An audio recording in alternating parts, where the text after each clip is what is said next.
Hello, in this video I'm gonna show you how to change the pin for parental controls on Nintendo Switch 2.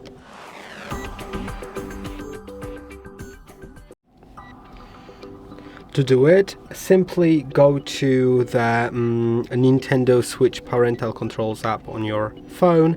Now you can simply go to Parental Controls here, Parental Controls pin, and now you'll have it right here.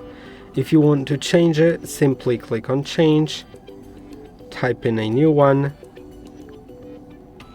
click on confirm and click on save. Now it'll sync for a moment. Later on it'll give you a notification on your Switch 2 that the parental controls pin has been changed.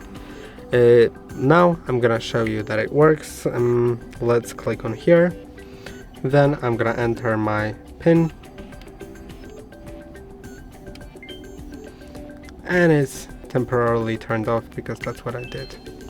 I hope that this video was helpful. Don't forget to like and subscribe, and see you in the next one.